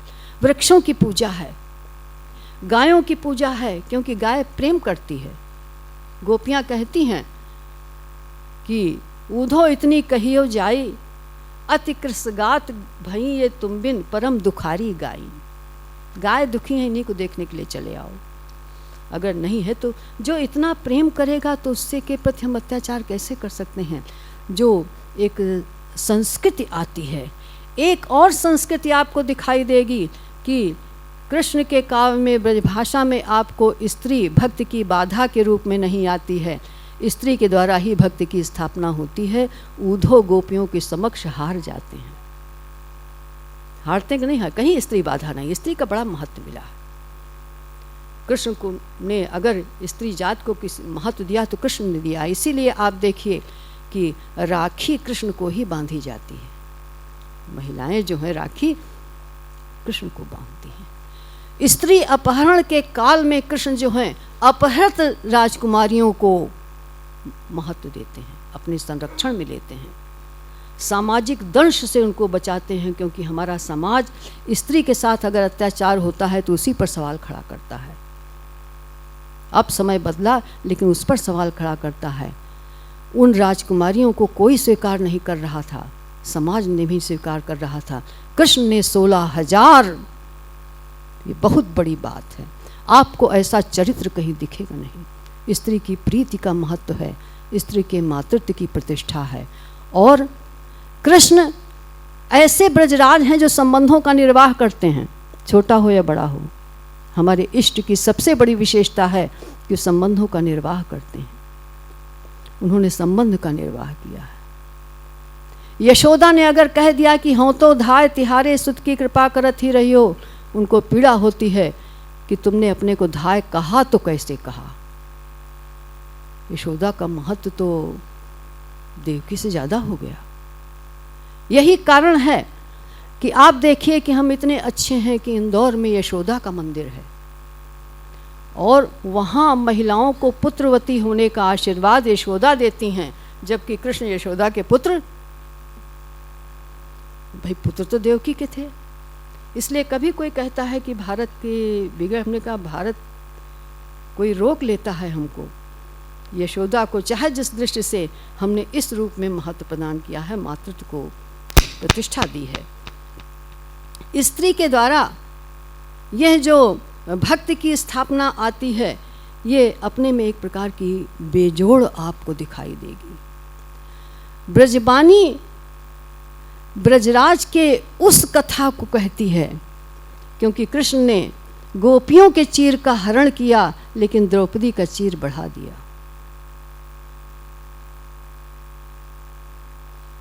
कृष्ण विषपाई शंकर नहीं कहलाए, लेकिन बचपन से विष पीते रहे। उनको श्रेय की इच्छा नहीं है। पूतना का विष पिया कि नहीं पिया? पूरी यमुना को विष से मुक्त किया, मामूली उनको झेलना पड़ा होगा। एक बालक जब जाता है तो क्या जहर से बचा होगा? वो जहर से नहीं बचा होगा, विष पान किया है। लेकिन कभी नहीं चाहा कि हमको वो श्रेय मिले, विष पिया है। दरिद्रता का विष पी गए। कितने अपने भक्तों के संकट का विष उन्होंने पिया है। और अगर चीर हरते हैं गोपियों का, तो द्रौपदी का चीर बढ़ाते हैं। चीर हरण की जो परंपरा है, अगर हम सामाजिक दृष्टि से देखें तो स्नान के लिए उन्होंने किया, लेकिन कोई आवरण न रहने पाए भक्त और उसके बीच में, उसका विहरण करते हैं। और प्रकारांतर से देखा जाए तो जल में स्नान के लिए उन्होंने ये किया, लेकिन द्रौपदी का चीर बढ़ाया है। ऐसा नहीं है कि हम मुसीबत पड़े तो कहें कि भगवान ये कर दो वो कर दो। ईश्वर देखता है कि आप संघर्ष विपरीत परिस्थिति में कितना कर रहे हैं, ये हमें देखना होगा। हमारे इष्ट संघर्ष को देखता है। द्रौपदी सबको पुकारती है, संघर्ष करती है, उसके बाद कृष्ण को पुकारती है। तो कृष्ण ने उस चीर को बढ़ाते चले गए और उसको उससे जोड़ दिया गया है कि उन्होंने तो कुछ नहीं किया, ऋण चुकाया कि उंगली में जब चोट लगी थी तो उन्होंने किया। श्रेय नहीं लेते हैं, दुनिया श्रेय के पीछे भाग रही, विज्ञापन की संस्कृति है। कृष्ण ने कभी विज्ञापन, ईश्वर विज्ञापन नहीं करता है, हम उसको ढूंढते हैं। ये है कृष्ण का चरित्र। और ब्रज में इस चरित्र को मीरा ने गाया है, सूर ने गाया है, सबने गाया है। पूरी नृपति सभा को सूरदास गाली देते हैं कि वज्र पड़े वो नृपति सभा पर, वो राजा की सभा पर वज्र पड़ जाए, वो नष्ट हो जाए, जो द्रौपदी के साथ ऐसा हो रहा है। जय जयकार भई त्रिभुवन में जब ही द्रौपदी उबरी, जब उबरती है तो तीनों भुवन में जय जयकार हो जाती है। यह संबंध के निर्वाह की बात आई। सुदामा का चरित्र किसी से छिपा नहीं है। गजग्राह से संबंध का निर्वाह किया। गजग्राह जब पानी में डूबता है, 4 प्रहर युद्ध भयो ले गयो मझधारे। ऐसे नहीं कि तुरंत आदमी कहता है कि मुसीबत बड़ा, हमने भगवान को कहा हमारे लिए कुछ नहीं किया, मैं कुछ नहीं मानता। उसने युद्ध किया 4 प्रहर, नाक कान डूबन लागेओ कृष्ण को पुकारे। इतना 4 प्रहर युद्ध किया, नाक कान जब डूबने लगे तब कृष्ण को पुकारा। और द्वारिका से शब्द सुनो गरुण धरि पधारी। कोई मोबाइल नहीं था, द्वारिका से शब्द सुनो। द्वारिकाधीश थे तो आए और ग्राह को प्रभु मार के गजराज को उबार्यो। सूरदास मगन भय नंद के दुलारे। हमने कहा नंद के दुलारे, नंद दुलारे, नंद लाल, नंद किशोर, नंद सुमन, यही नाम रखा जाता है, ज़्यादा प्रचलित है। नंद के सूरदास नंद के दुलारे रूप पर मुग्ध होते हैं, क्योंकि नंद का दुलारा रूप क्या है? माखन चोर है, गोपालक है, माटी खाने वाला है, मारा जाता है, माता के प्रेम के अधीन होकर के डरा हुआ है। उससे हम अपनी बात कह लेते हैं। यह है कृष्ण की भक्त की स्थापना है कि इतने सहज हैं कि हम सारी बातें उनसे कह सकते हैं। तो यह है संबंध का निर्वाह। अब आप देखिए, ब्रजबानी ने तुलसी को भी ब्रज में कहने के लिए विवश किया। तुलसी की विनय पत्रिका ब्रजबानी मन की भाषा है। ब्रजबानी दुखी हृदय की भाषा है। ब्रजबानी संवाद की भाषा है। ब्रजबानी पत्राचार की भाषा है। इसीलिए गोस्वामी तुलसीदास बाद की उनकी रचनाएं जहाँ कथा नहीं है, अपने मन की जब व्यथा कहते हैं तो ब्रजबानी में कहते हैं। ब्रजबानी में अपने मन की व्यथा उन्होंने कही, ऐसो को उदार जग माही, बिन सेवा जो द्रवे दीन पर राम सरिस को नाही। ऐसा कोई नहीं है। अबलो न सानी अबला न सही हो, अब जो कुछ किया अब मैं ऐसा नहीं करूँगा। मन की भाषा है, रसखान की भाषा बनी, मीरा की भाषा बनी। और कवितावली में तुलसीदास महादेव से प्रार्थना करते हैं कि हमको इतना कष्ट है, जाइए तो महादेव निरुज शरीर हो, या तो हमको मार दीजिए आप, काशी रहने का फल मिल चुका है, या तो हमको रोग से रहित कर दीजिए। ब्रजभाषा में ही कहा है, काशी के उद्धार के लिए ब्रजभाषा में ही कहा है। आत्मकथा की भाषा है ब्रजभाषा। अपनी कहानी सूरदास ने कही, मरण के समय की जो रचना है, खंजन नयन रूप रस माते। आत्मकथा तुलसीदास ने ब्रजभाषा में ही लिखी कि मात पिता जग जाय तजो विधु न लिखी कछु भाल। किसी के आत्मकथा की भाषा बन जाए ब्रजभाषा, ये उसकी बहुत बड़ी देन है। जीवन के अंतिम क्षण में जब कुछ भी याद नहीं रहता है, तब सारा का सारा कवियों का निवेदन जो है ब्रजभाषा में आया है। सूर का निवेदन, तुलसीदास का निवेदन। उनको छेम करी चिड़िया दिखाई देती है, उन्हें लगता है कि अब मेरा अंतिम समय निकट आ गया है। घनानंद अंतिम समय में क्या कहते हैं, चाहत चलन ये संदेशो ले सुजान को, अधर लगे हैं आन करके पयान प्राण, चाहत चलन ये संदेशो ले सुजान को। आधुनिक काल तक की ब्रजभाषा मन की भाषा बनी है। कोई भाषा किसी के मन की भाषा बन जाए, आत्मकथा की भाषा बन जाए, मरण काल की वाणी बन जाए, तो ये बहुत बड़ी बात है। ऐसी भाषा आपको दिखाई नहीं देगी। भारतेंद्र हरिश्चंद्र के जीवन का अंतिम छंद जो है, आज लो जो नो कहो तो कहा, हम तो तुमरे सब भांति कहाँ में। प्यारे जो है जग की यह रीति विदा के समय सब कंठ लगा, जो हरिचंद्र भई सो भई हैं, अब प्राण चले चाहे तासे सुनाओ। अब तो अंतिम बेला आ गई है। अब संसार की रीति है कि विदा के समय सब कंठ लगाते हैं, हे कृष्ण अब तो चले आओ। अंतिम क्षण की भाषा है। आप हम तो ब्रजवासी हैं नहीं, जो ब्रजवासी हैं उनको इस पर गर्व होना चाहिए। जन्म जन्म मुन जतन कराही, अंत राम कही आवत नाही। अंत समय में वो ऐसी बानी है जो पुकार रही है, इन दुखियान को न सुख सपने हो मिलो, यूं ही सदा व्याकुल विकल अकुलाएंगी। आंखों की व्यथा है, हमने तुमको अंतिम समय में जी भर के देखा नहीं, तो हे मेरे कृष्ण तुम देख लेना, देख लीजिए आंखें ये खुली ही रह जाएंगी।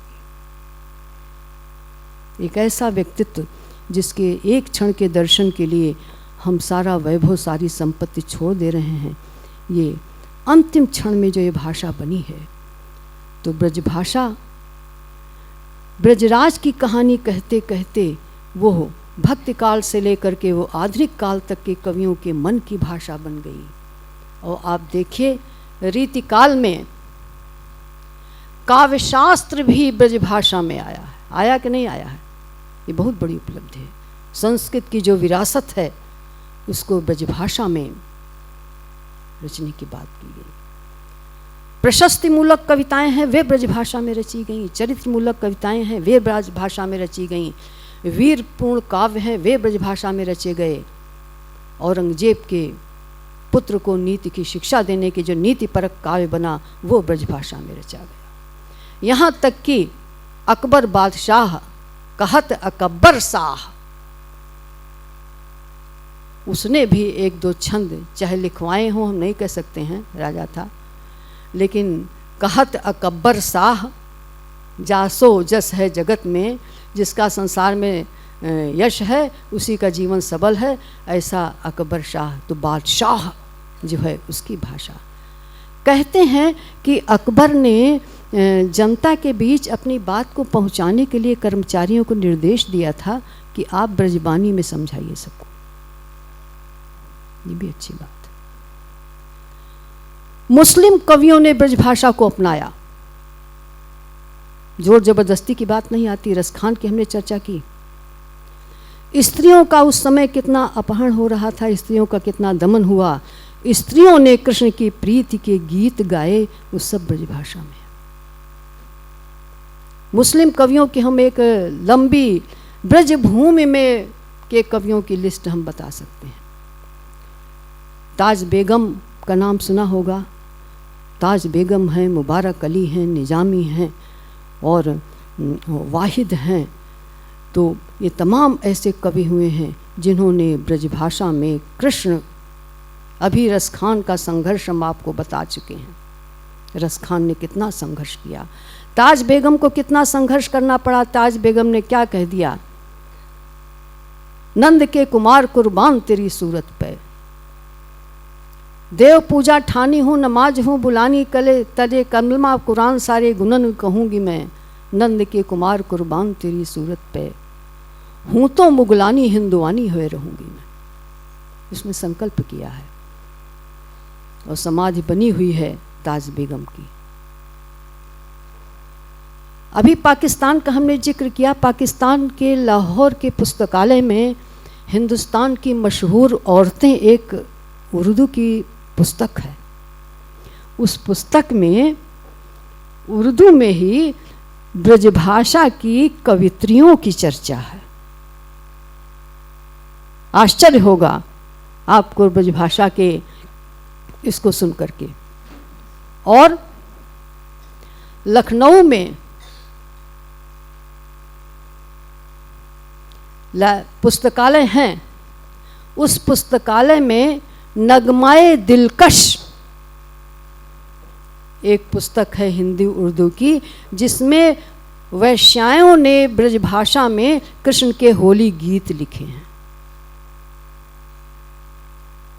आप देख लीजिए आपकी ब्रजबानी कहाँ कहाँ गई है।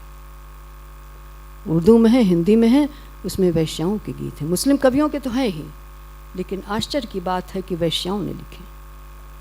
उसमें मुश्तरी बेगम एक वैश्या है, उसने होली गीत गाए हैं कृष्ण को लेकर के। अभी पाकिस्तान का हमने जिक्र किया। पाकिस्तान में हाल ही में एक और कवि की हम चर्चा करेंगे। कारे बेग का आपने नाम नहीं सुना होगा, झांसी के आसपास थे। कारे बेग के पुत्र का या उनके ब्राह्मण मित्र का, ऐसा आता है क्या है हम नहीं कह सकते हैं, जितना हमें मिला। उसका जब निधन हो गया, उनको पता चला तो वे पहुंचते हैं। कृष्ण के भक्त थे। आप देखिए कितना संघर्ष करके कृष्ण के भक्त थे। क्योंकि शोध संस्थान है इसलिए हम जिक्र कर रहे हैं। कृष्ण के भक्त थे। वो शव को उन्होंने मना कर दिया कि अभी इस पर दाह संस्कार नहीं किया जाएगा। लोगों ने कहा कि कारे बेग पगला गया है। कहा नहीं, लाठी लेकर खड़े हो गए। और उस समय उन्होंने 108 छंदों की रचना की। अरे नंदलाल काहे मेरे बेरी बार की, हे नंदलाल हम तो तुमसे इतनी मोहब्बत करते थे, तुमने मेरे समय में क्यों इतनी देर कर दी। सबकी सुन लेते हो, मेरी क्यों नहीं सुनते हो। 108वां छंद आता है कि कारे के करार पड़ा तेरे दरमियान यार, हैं हुजे न बेमुरवत, अब दर्शन तो दीजिए। हिंदुन के नाथ तो हमारा कछु दावा नहीं, जगत के नाथ तो हमारी सुध लीजिए। कि हिंदुओं के नाथ हो तुम, मेरा दावा नहीं है, लेकिन जगत के नाथ भी तो हो, इसको तुम नकार नहीं सकते हो। कहते हैं 108वां छंद जब पूरा हुआ तो शव उठकर बैठ जाता है। ये किंवदंती भी हो सकती है, ये हो सकता है वो कोमा में चला गया हो। 108 छंद उन्होंने जोर जोर गाए। अब जो भी हो, बहरहाल ये कथा कारे बेग की मिलती है। तो ये मुस्लिम भक्त हैं, पाकिस्तान की कवित्री है। नाम आप लोगों ने नहीं सुना होगा, परवीन शाकिर उसका नाम। हाँ, परवीन शाकिर, एक्सीडेंट में उसकी मौत हो गई। हाँ, और उन्होंने कृष्ण के लिए लिखा है, शाम मैं तोरी गैया चराऊं, मोल ले ले तू मेरी कमाई। मैं तोरी गैया चराऊं, ब्रज भाषा है, तेरी नहीं है, पाकिस्तान है। राधा प्यारी, कृष्ण गोपाल तो रास्ता ही भूले, रास्ता नहीं है। राधा प्यारी तो सुध भूल आई, शाम में तुरी गैया चराऊं। पूजा है, थाल है, यह आपको वहाँ तक दिखाई देगा। वहाँ के जो गज़ल हैं, गीत हैं, उसमें भी आपको बांसुरी की धुन सुनाई देगी। कृष्ण की बांसुरी, अभी सब गीत गाए जा रहे थे तो मन में तरह तरह के विचार आए। कृष्ण की बांसुरी का बड़ा महत्व है। विनोबा भावे ने कहा कि कृष्ण तो स्वदेशी आदमी है, बांसुरी स्वदेशी है, कपड़ा उसका स्वदेशी है, वो तो विदेशी वस्तु का बहिष्कार करता है। उससे बढ़कर तो कोई देवता ही नहीं, उससे बढ़कर कोई इष्ट ही नहीं है, सब कुछ उसका स्वदेशी है। वो तो एक साथ बैठ करके खा रहा है, सच्चा लोकतंत्र है उसमें, कोई छोटा बड़ा नहीं। खेलत में को काको गोसैया, कोई बड़ा छोटा, सब बराबर, सब एक दूसरे पे कह सकते हैं। राजेंद्र प्रसाद ने स्वीकार किया है और उनका स्टेट बयान है कि देश पर जब जब, देश के न्याय और धर्म पर जब जब संकट पड़ा है, तब तब ब्रजभूमि ने आलोक दिया है। और ब्रज के साहित्य कला का संदेश जब जन जन में प्रविष्ट होगा तो भारत ही नहीं, विश्व का कल्याण होगा। आपको आश्चर्य होगा कि मदन मोहन मालवीय, हम ये बता रहे हैं कि ब्रजवाणी कहाँ तक आधुनिक काल तक गई है। मदन मोहन मालवीय स्वयं मकरंद उपनाम से राधा और कृष्ण के छंदों की रचना करते थे। करीब 6-7 छंद हमको मिले हैं, अब कितने करते थे ये हमें नहीं मालूम। उनका एक छंद हम ले आए हैं इसलिए कि ब्रजवाणी है और ब्रजराज हैं, तो हमने कहा कि भाई हैं तो ये थोड़ा सा 6-7 हैं, एक हमने, क्योंकि समय नहीं रहता है, समय काफ़ी हो भी गया है। इंद सुधा बरस्यो नलनीन पे, वह न बिना रवि के हर खानी, त्यों रवि तेज दिखायो तऊ बिन इंदु कुमोदिन ना विकसानी। न्यारी कछु यह प्रीत की रीत, नहीं मकरंद जो जाति बखानी। सांवरे कामरे वारे गोपाल पे, रीझ लटू भई राधिका रानी। ये जो है मदन मोहन मालवीय का है। आपको कितना आश्चर्य होगा, वो तो ब्रज के नहीं थे, जयशंकर प्रसाद तक के ये ब्रजवाणी आई। और किस लिए आई? क्योंकि उसने ब्रजराज की कहानी कही है, गाई है, गा गा के सुनाई है। और उस ब्रजराज की कहानी जिसने परिवार की कभी अवहेलना नहीं की है, जिसने स्त्री को सरमाथे लिया है। मुगलों के हरम, राजाओं के हरम जब अपहृत स्त्रियों से भरे हुए थे, उस समय कृष्ण जो हैं स्त्री के प्रीति को महत्व प्रदान कर रहे थे। उनका मन राधा में हुआ था, उनका मन गोपियों की प्रीति को महत्व देता है। गोवध चल रहा था, वो गायों के वियोग में रोते हैं। मन भय जात अजों है वह जमुना के तीर। आज भी मेरा मन उस जमुना के तीर पर चला जाता है। और अब थोड़ा सा हमको देखना है कि क्या वर्तमान में ब्रजवाणी हमारी बानी बनी है। वर्तमान का दौर ऐसा है कि हमारी बानी जो है वो एक अशिक्षित लोगों का पर्याय बन गई हर जगह, चाहे अवधि हो, चाहे ब्रज हो, चाहे जो इतनी बोलियां हैं।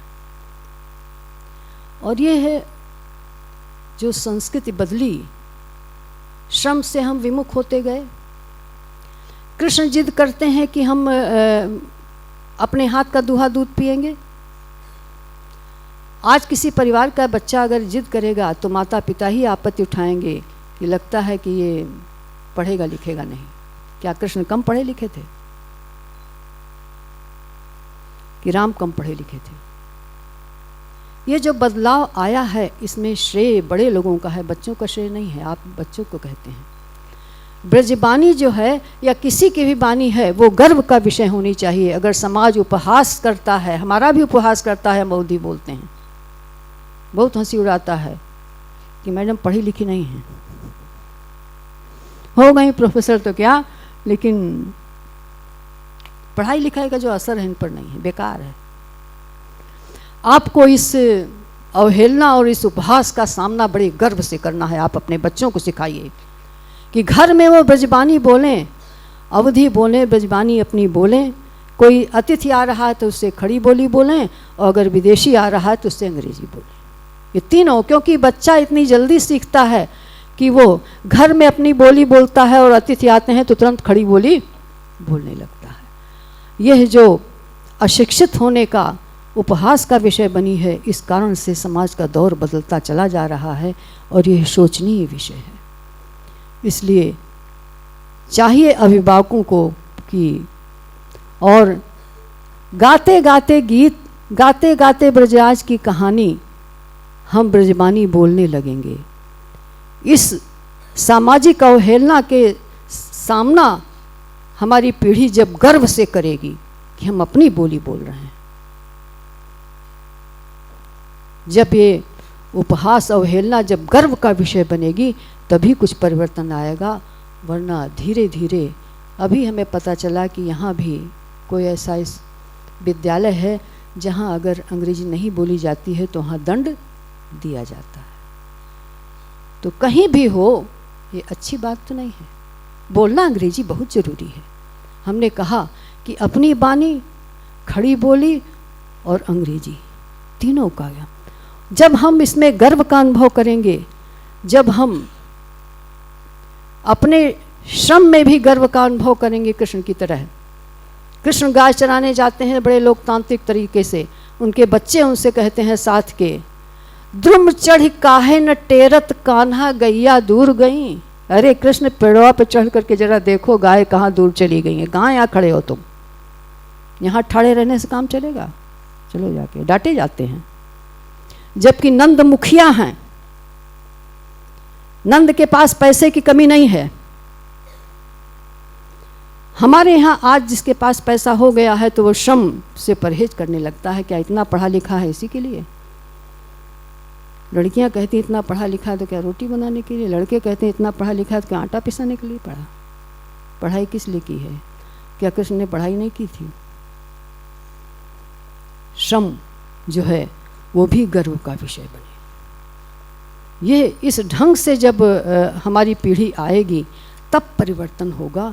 वैसे आप करते रहिए तो ब्रजमानी हमारी बानी, हमने कहा वो मन की भाषा है, दर्द की भाषा है, संवाद की भाषा है, पत्राचार की भाषा है। मीरा जब बहुत दुखी होती हैं तो तुलसी को ब्रजभाषा में ही चिट्ठी लिखती हैं कि अब हमको सलाह दीजिए, सब हमको मारने पे जुटे हैं, कभी कभी तबीयत दुखी हो जा रही, क्या करें। और ब्रज में ही तुलसी ने जवाब दिया है कि जाके प्रिय न राम वैदेही तजिए ताहि कोट वैरी सम यद्यपि परम स्नेही। पत्राचार की भाषा है। तो जिस भाषा में अपने मन का दर्द अपनों के सामने हम उड़ेल सकें, शेयर कर सकें, तो बानी अपनी बानी है, ब्रजबानी है। तो कृष्ण का गीत गाते गाते आप कितना विराट रूप आप कृष्ण को देखिए कि कहीं उन्होंने अपने को बड़ा नहीं कहा। वही कृष्ण है जो पार्थ के सारथी बनते हैं। ये साबित कर देते हैं कि दुनिया की सेना, दुनिया का शस्त्र किसी के पास हो और हम निहत्थे होकर के अगर किसी के सारथी बन गए तो विजय तो उसी की होगी। कृष्ण ने ये साबित कर दिया है, वो सारथी बने हैं। सारथी तो रथ हाँकता है, निर्देश दिया है उन्होंने। क्या निर्देश दिया है? कृष्ण योद्धा भी हैं। कृष्ण का एक योद्धा का रूप जो है वो हमारे समाज के लिए अनिवार्य है, क्योंकि जो दुष्ट आदमी है, दुष्ट प्रकृति के आदमी हैं, जब कहीं फंस जाते हैं तो धर्म की दुहाई देते हैं। उस समय सही आदमी विचलित हो जाता है। जहां विचलित हुआ उनको पुनः वो करने का मौका मिल गया, इसीलिए हम गुलाम होते चले गए। कृष्ण पार्थ सारथी के रूप में अर्जुन से क्या कहते हैं कि हे सव्यसाची, विचार करो। आज ये धर्म की दुहाई दे रहा है कर्ण। जिस समय अभिमन्यु अकेला था उस समय धर्म इसका कहां चला गया था? मारो इसको।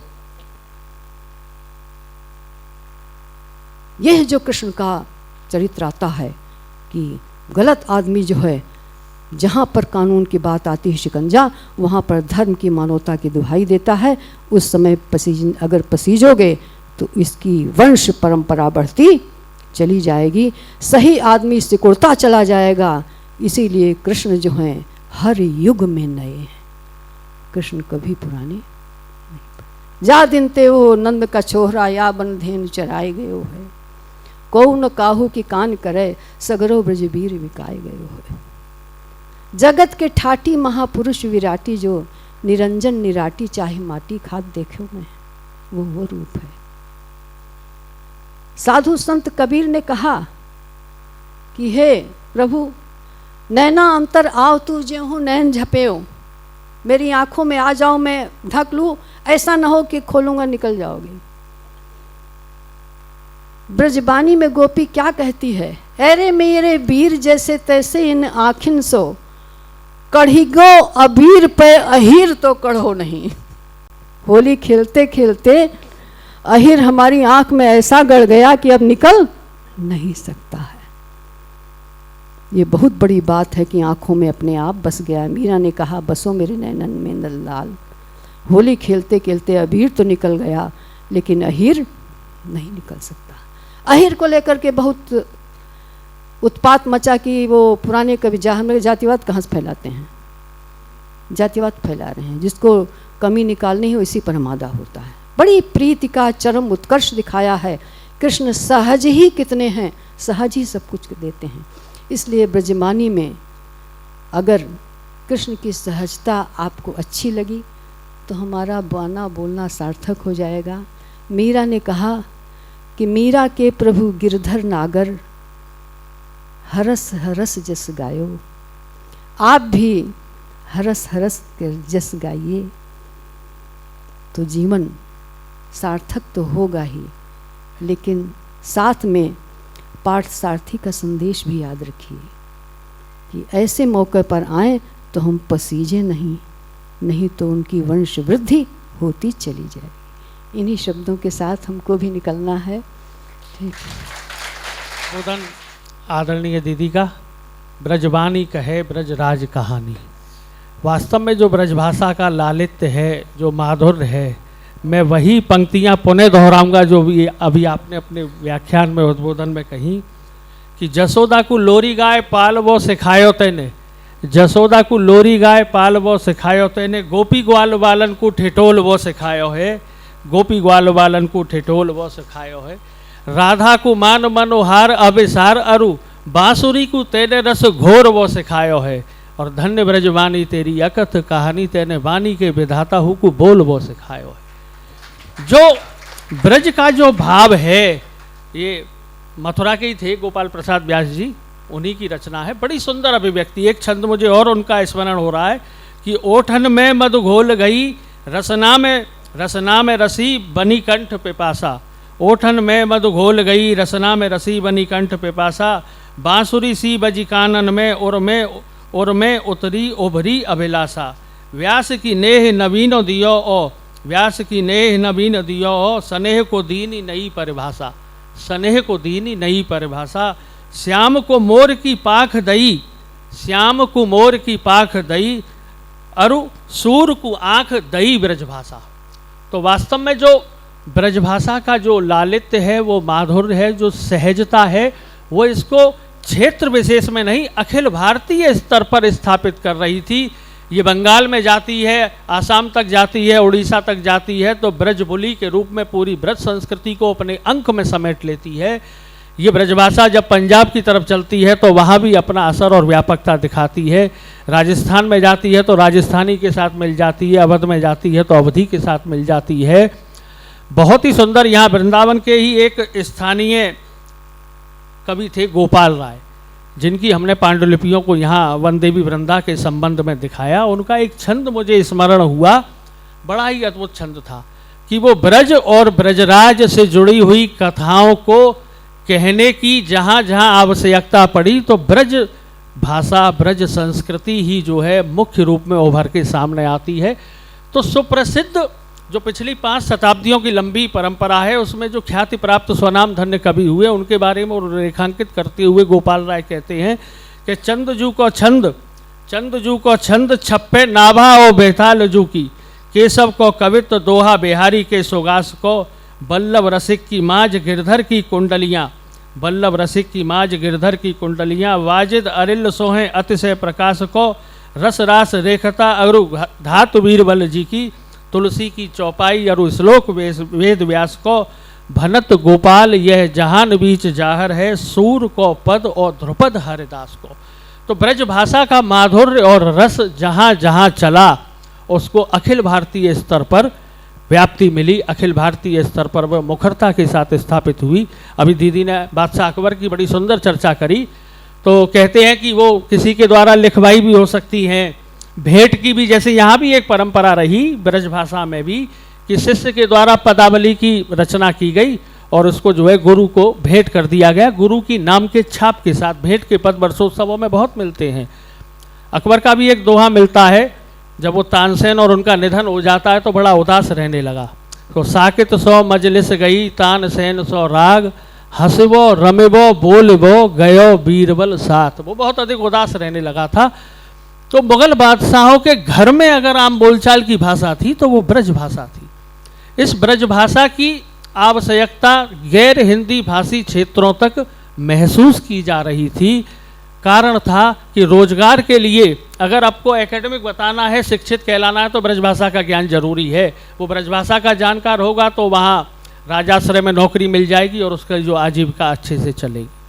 तो वो ब्रजभाषा के सहारे ब्रज संस्कृति का विस्तार पूरे भारत में हो रहा था। जब चैतन्य महाप्रभु यहाँ आते हैं तो उनके शिष्य जीव गोस्वामी जी के जो शिष्य हैं श्री नरोत्तम ठाकुर और श्री निवासाचार्य, वो यहाँ से फिर कीर्तन की परंपरा चलती है और वो कीर्तन बंगाल तक जाता है। उसमें ब्रज के शब्द मिल जाते हैं, ब्रजबुली जन्म ले जाती है और उसमें जो है गुरुदेव रविंद्रनाथ टैगोर तक की रचनाएं ब्रजबुली में मिलती हैं। और वही भाव मानुस हो तो वही रस खान, वही भाव जो है टैगोर की कविताओं में देखने को मिलता है।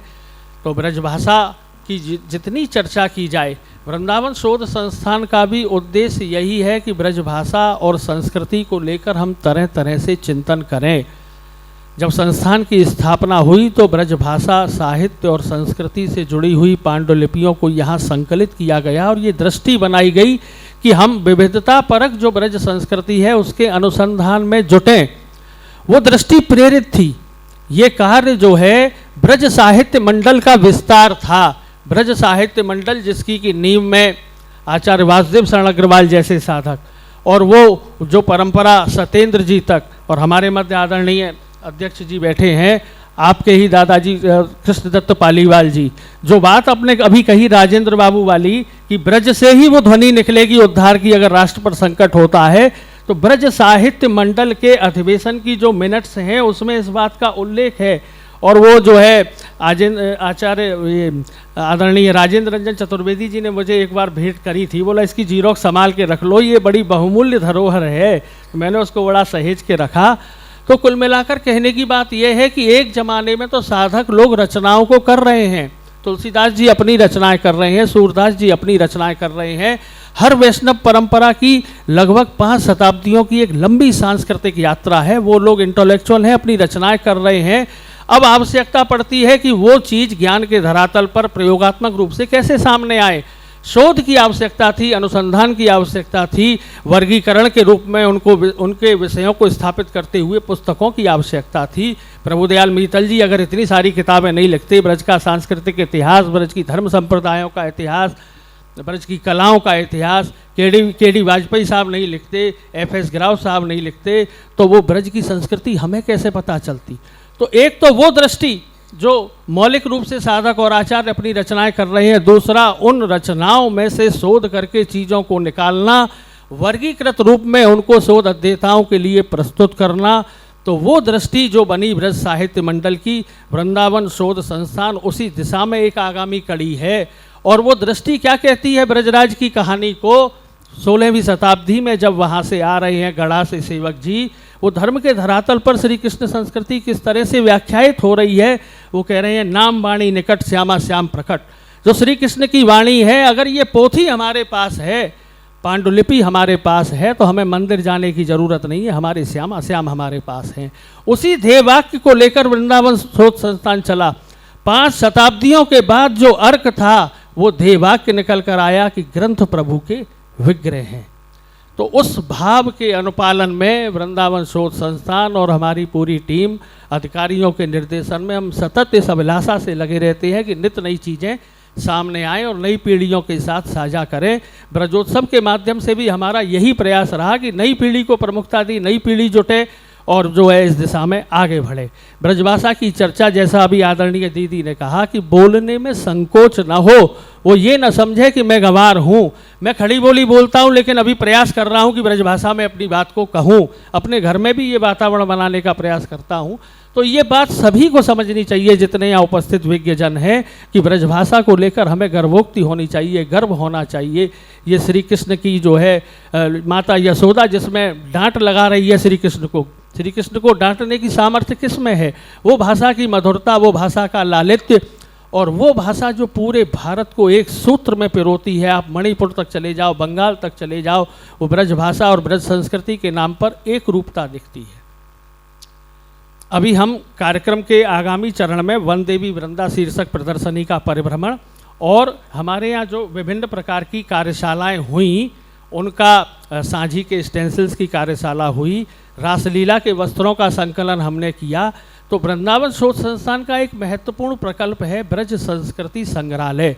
संग्रहालय की वीथिकाओं के विस्तार का कार्य चल रहा है। वृंदावन में एक समस्या रहती है कि दोपहर में मंदिर बंद, तो वो पूरा मामला संस्कृति का, जो आदमी एक निश्चित समय के लिए वृंदावन घूमने के लिए आया है, अब कहाँ जाए, तो वो एक छत के नीचे उसको पूरी ब्रज संस्कृति का परिदर्शन हो।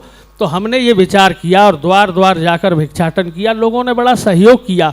हमारे मध्य ही ये बालक विराजमान है, इनका पारंपरिक जो है घराना है नरसिंह लीला का, इनके बाबा दादा सब जो है नरसिंह लीला, काली के मुखौटे बनाना और वो पैतरे खेलना, और काली का जो मंचन होता है, नरसिंह लीला का जो मंचन होता है, तो हमने कार्यशाला में आमंत्रित किया और इन्होंने बड़ी सहजता से जो है उसकी सूक्ष्मता और उसकी बारीकियों के बारे में जानकारी दी।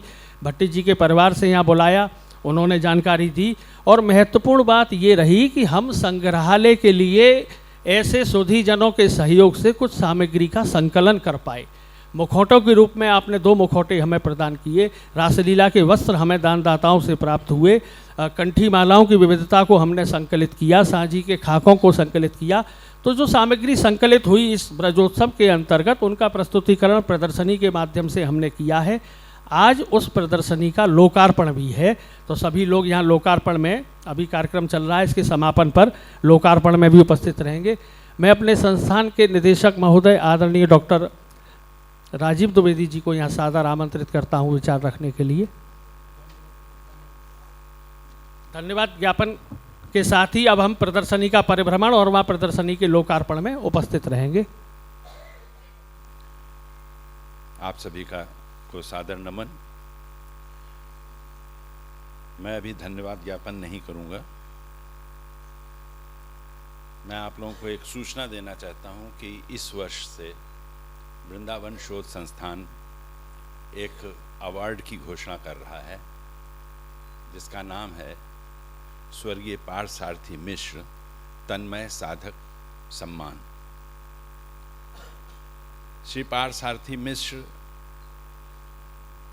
आज की जो मुख्य वक्ता हैं प्रोफेसर विद्योत्तमा मिश्र जी, इनके भतीजे थे, वो यहाँ पे स्वर साधना कर रहे थे, भजन और पद गायन की शिक्षा भी ले रहे थे और उसको गुण भी रहे थे। लेकिन काल के क्रूर हाथों ने युवा पारसारथी को हमसे छीना। अब जो हो चुका उस पे हम विलाप करते रहें या फिर उस भावना को आगे ले जाएं, तो प्रोफेसर विद्योत्तमा मिश्र जी ने एक प्रस्ताव मेरे सामने रखा कि ये अपने भतीजे पारसारथी, स्वर्गीय पारसारथी मिश्र की स्मृति में एक अवार्ड देना चाहती हैं, जो वार्षिक होगा। हर वर्ष किसी एक युवा साधक को जो पद गायन, समाज गायन, ध्रुपद गायन या किसी भी ऐसी विधा जो धर्म से जुड़ी हुई है, वादन मतलब धार्मिक संगीत का कोई रूप हो, उसमें किसी युवा साधक को जिसकी आयु 18 से 35 के बीच में हो, उसको प्रत्येक वर्ष प्रोत्साहन देने के लिए, इस विधा में और युवाओं को प्रेरित करने के लिए ये सम्मान का आयोजन किया गया है। इस वर्ष के सम्मान के लिए हमारे पास 9 प्रविष्टियां आई थीं। इसमें एक बंधन ये था कि साधक मथुरा और वृंदावन से ही होना चाहिए। तो 2 प्रविष्टियां बाहर से आई थी, इस क्षेत्र से बाहर से बाकी आई थी। तो हमारा जो निर्णायक मंडल था उसने उन सभी प्रविष्टियों को देखा और जो लिंक भेजे गए थे, जो YouTube लिंक्स थे, उस पे सुनने के बाद उन्होंने सर्वसम्मति से इस वर्ष यह पुरस्कार सुश्री भव्या सारस्वत जी को देने का निर्णय लिया। मैं अब यहाँ मंच पर सुश्री भव्या सारस्वत जी को आमंत्रित करता हूँ और आप लोगों से मेरा निवेदन है कि आप सुश्री भव्या सारस्वत को यह प्रथम पुरस्कार जो इस वक्त स्वर्गीय पारसारथी मिश्र का 2025 का पहला सम्मान आयोजन है, उसमें उनको सम्मानित करें।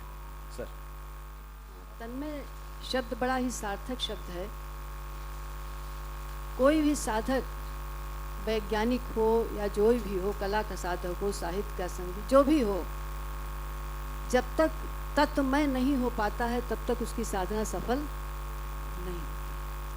बार बार वो संगीतकार है उसमें डूबेगा, भक्त तन्मय हो जाता है, संगीतकार तन्मय होता है, वैज्ञानिक भी तन्मय होता है। थोड़ी देर के लिए अपने को जो भूल जाता है, उसमें डूबता है, तभी उस साधना कर पाता है। और ये जीवन जो है बड़ा सुखद होता है, आनंदमय जीवन है। और यही आनंद जो है भक्तों को मिलता है जो वो प्रभुमय हो जाते हैं। जिसकी स्मृति में दिया जा रहा है उसका भी जीवन ऐसा था। और मेरी ये शुभकामना है कि ऐसे ही तन्मय साधना में जीवन बीते और यशस्वी हो। ये पुरस्कार जीवन भर मिलता रहे, मेरी यही कामना है। इस बच्ची को जीवन भर मिलता रहे, ऐसा ही। हाँ, नहीं वृंदावन में ही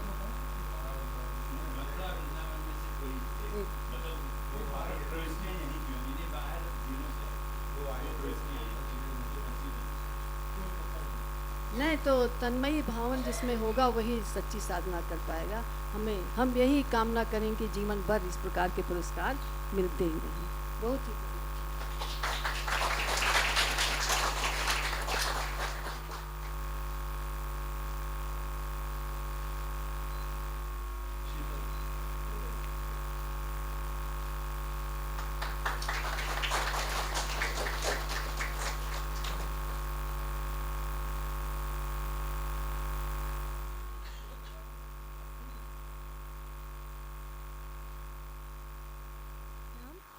इस सम्मान के लिए मैं आप सभी के आभारी हूँ और मेरे गुरुजी पंडित बृजभूषण गोस्वामी जी, उनका आशीर्वाद और आप सभी का आशीर्वाद, इस वजह से मैं आज ये सम्मान के लिए मुझे बहुत अच्छा लगा है।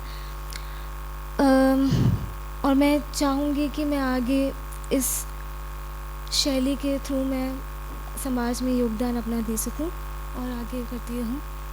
मैं आपको रामचरितमानस का स्तोत्र गाती हूँ। जय जय गिरिवर राज किशोरी, जय जय गिरिवर राज किशोरी, जय महेश मुख चंद चकोरी, जय जय गिरिवर राज किशोरी, जय गजवदन षडानन माता, जय गजवदन षडानन माता, जगत जननी दामिनी दुति गाता, जय जय गिरिवर राज किशोरी, जय महेश मुख चंद चकोरी, जय जय गिरिवर राज किशोरी। सूचित किया कि जो लाइन भव्या ने गाई, ये स्वर्गीय पारसारथी मिश्र की ये प्रिय लाइन थी और वो इसको अक्सर गाया करते थे। तो देखिए, ये दैवी कृपा है, ये बिहारी जी की कृपा है कि वही स्वर यहाँ पे भी उसकी स्मृति में हुआ। मैं आपको इस पुरस्कार सम्मान के बारे में और कुछ 2 लाइन बता दूं कि इस वर्ष इस सम्मान में हमने 5100 रुपये नगद और शॉल और श्रीफल तथा साइटेशन दिया है। अगली बार से मैं जो और तन्मय साधक हों जो साधना कर रहे हैं और इस अवार्ड को प्राप्त करने की कोशिश करना चाहते हैं, मैं उनको बता दूं, अब इस वर्ष से हम एक पूरा समारोह करेंगे जिसमें सभी जितनी प्रविष्टियां आएंगी उनको मंच पे हम अवसर देंगे कि वो अपनी कला का प्रदर्शन कर सकें और पैनल जो होगा वो उसमें से चुनेगा, उसके बाद हम इसको देंगे, इस अवार्ड को। ये हमारा एक छोटा सा प्रयास है वृंदावन में संगीत को प्रोत्साहन देने के लिए। और अब मैं सबसे पहले प्रोफेसर मिश्रा जी को मैं सादर चरण स्पर्श करते हुए, मैं कृतकृत हूँ, ये संस्थान कृतकृत है, ये भूमि कृतकृत है कि इन्होंने हमारे एक मतलब निवेदन करते ही उन्होंने इस चीज़ को स्वीकार किया और उन्होंने अपने स्वास्थ्य ठीक ना होते हुए भी अपने कीमती समय में से वो वाराणसी से यहाँ आई और यहाँ आकर उन्होंने एक इतना विचारोत्तेजक और इतना सुंदर जो गुनने लायक उद्बोधन है उनका, जो लंबे समय तक हमें याद रहेगा। और इसको हम अपने कोशिश करेंगे कि हमारी जो रिसर्च जर्नल है जो हमारा ब्रज सलिला, उसमें हम प्रकाशित कर सकें। मैडम से मैं आग्रह करूंगा कि इसको एक आर्टिकल के रूप में अगर कर देंगी तो संस्थान इसके लिए आपका ऋणी रहेगा। जी नहीं, बिल्कुल आपको देखिए एक नए स्वरूप को दिखाया, ब्रजभाषा के महत्व को बताते हुए, कृष्ण के उदात्त चरित्र को वर्णित करते हुए आपको कई मनोभावों से गुजारा पूरे संबोधन ने। स्त्री के आदर सम्मान से लेकर गौचारण से लेकर पूरा तत्कालीन जो वृंदावन या ये गोकुल का एरिया था, इसको पूरा आपके सामने जीवंत किया। मैं आप सबका भी ऋणी हूँ, संस्थान भी आपके प्रति कृतज्ञता भाव व्यक्त करता है कि आप सभी अपने समय निकाल के यहाँ आए और दत्तचित्त होकर आपने इस कार्यक्रम में हिस्सा लिया। मैं उन छोटे बच्चों को जिन्होंने स्वास्थ्य वचन का पाठ किया, उनका भी आभारी हूँ। और आभार के साथ साथ ये मेरा अधिकार है कि आपका ये स्नेह हमारे ऊपर लगातार बना रहे, इसकी मैं मांग कर सकूं। आप लोग, आशा है, भविष्य में भी हमारे साथ इसी तरह जुड़े रहेंगे, क्योंकि जब समाज साथ चलता है तो हम किसी भी लक्ष्य को प्राप्त कर सकते हैं। आप लोगों को एक बार पुनः बहुत बहुत धन्यवाद।